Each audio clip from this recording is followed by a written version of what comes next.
my bad, yo. That probably sounds stupid as fuck. On field.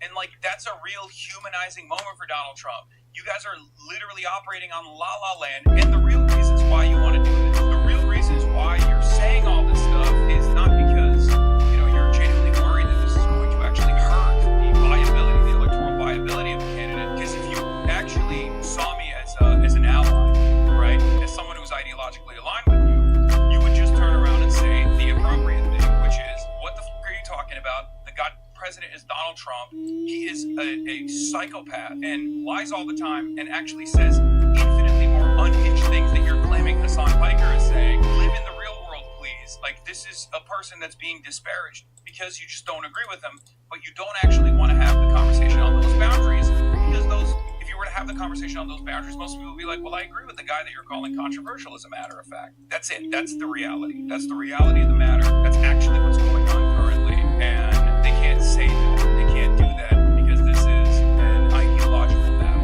Okay?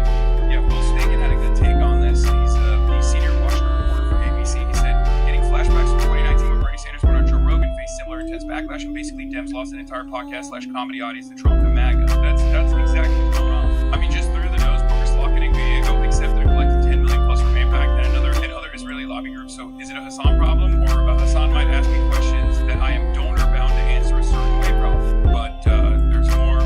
Road TV, Adeoye, who's a New York Times contributor, says, honestly, I hate talking about influencer palace intrigue, but I think the Dems who would not go on Hassan but go on Rogan are making a weird argument because both have said things that any influencer would consider bad, and yet Rogan is good and Hassan is bad. I guess the argument that Hassan is worse is that he's further left and more confrontational, but that's a strategic choice, not a moral one. It's better just to be honest about that than do the whole this is a moral stand I must take. Also, if the goal is reaching audiences that don't already agree with you, both Rogan and Hassan have massive platforms of young men who aren't watching cable news. You either want those voters or you don't, or you can create someone, but yeah, everyone will see that it's fake. To be honest, ideally, I'd rather everyone just stop treating these online celebrities as deciding factors that campaign with things like candidate quality, electoral fundamentals, and actually meeting voters where they are, determine election results. This influencer shit is bushing. I totally agree with Roy TV on this. I said, I think it's insane to place my values and consistent left advocacy anywhere near Rogan's libertarian adjacent MAGA politics.